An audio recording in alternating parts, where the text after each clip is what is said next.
What's up, everybody? Injured List Podcast here. Brian Scott, your host. Hey, it's halftime of the Monday Night Football game. We're going to do a quick run through with how I did over the weekend with my injury updates. So let's get started, and then stay tuned. We got a couple injury updates for you later in the week as well in a couple of shows I'll be on. But let's get started. Hey, Isaiah McKenzie, wide receiver of the Bills. He played Thursday night through a groin injury.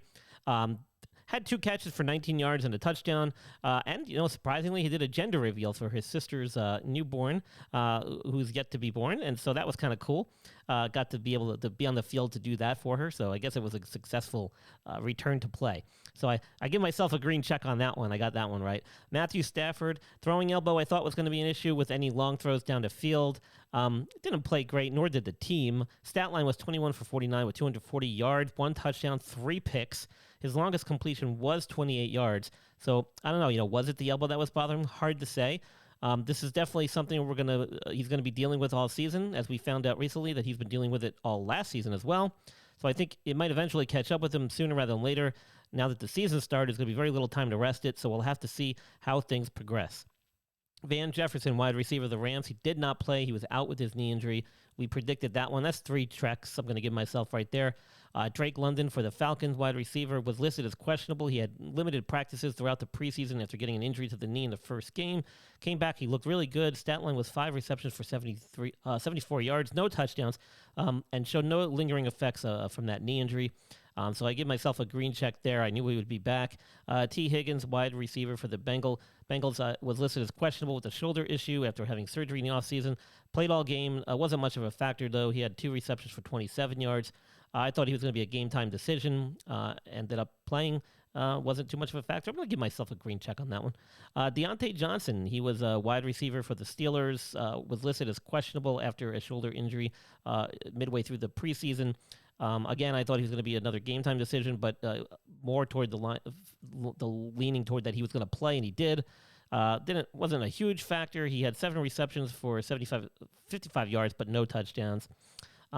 Miles Sanders, he was dealing with a hamstring injury late in the preseason, and this was an injury that bothered him last year. I thought that might be a little conservative, but he ended up practicing throughout the week, so I thought he was going to be good to go. It sounded like he was. And in fact, he did. He played well. He had 13 rushes, 96 yards, 1 touchdown, 2 receptions for 9 yards. Did split some time with Gainwell and Scott in the backfield, sharing some of the work. And I love when teams do this with guys that are coming off hamstring injuries. I don't like when they overwork them and overload them at the first game back. And I think it was a smart play on the Eagles, and it paid off with a W.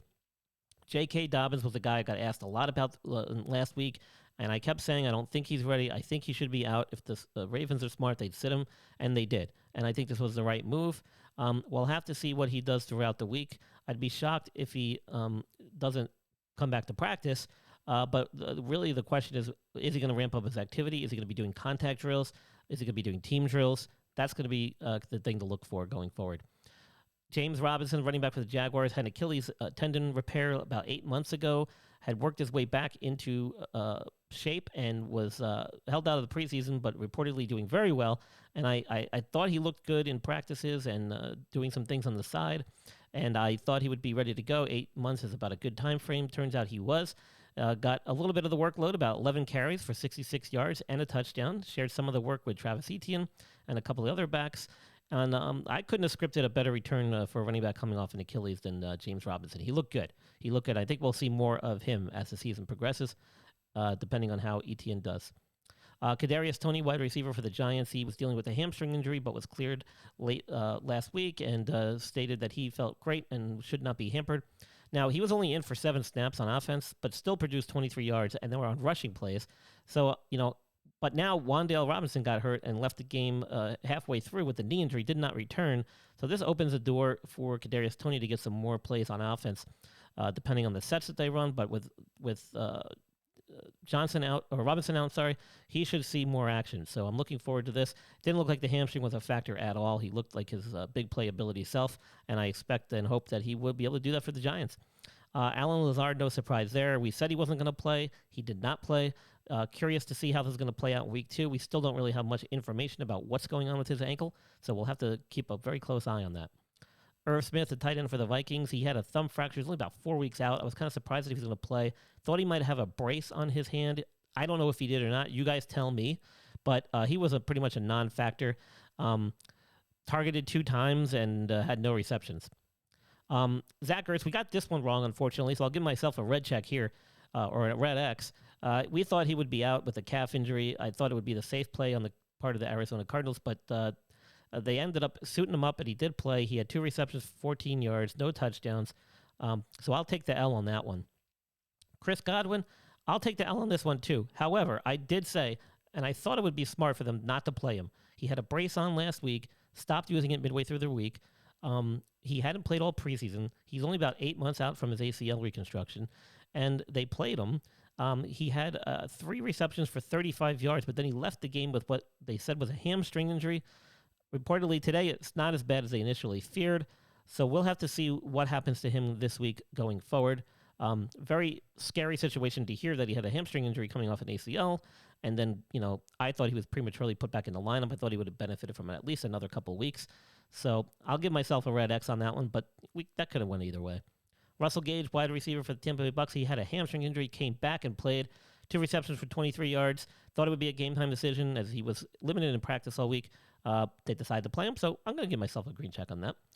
George Kittle, I gave myself a green check on this. He ended up sitting out, and that was no surprise. They said he was going to be out, and that was the smartest move they could have made. It was a monsoon over in Chicago. Not the best thing for any type of groins or hamstring injury. You don't want to play through that kind of weather conditions, so smart move on their part. Now, we've got a couple of injuries to discuss this week, and if you tune in to MD Fantasy Football Lineup on Thursday and Wednesday, I do injury breakdowns for this week heading into next week. So I will touch on Dak Prescott. As you know, he has a thumb fracture, will be out about 6 to 8 weeks. We'll go into a little more detail on that. And any other athletes that have injured over week 1. So there'll be plenty more to talk about. And we'll keep an eye on the guys that we also mentioned last week who still may be kind of up in the air about what is going on. And then if you happen to miss Wednesdays and Thursday shows, don't worry. You can find them on MD Fantasy Football website or on Spreaker with Belly Up Fantasy Sports. You can find it anywhere. And then Sunday morning with TSS Fantasy, I do their show as well, where we do last-minute updates prior to the Sunday games. So you'll not want to miss that because that's your last chance to make those roster lineups. And any information that may come about between the Thursday night game and the Sunday game, that's when we'll talk about it there. So, as always, everybody, thank you very much for tuning in. And let's get back to the second half of that Monday night game, huh?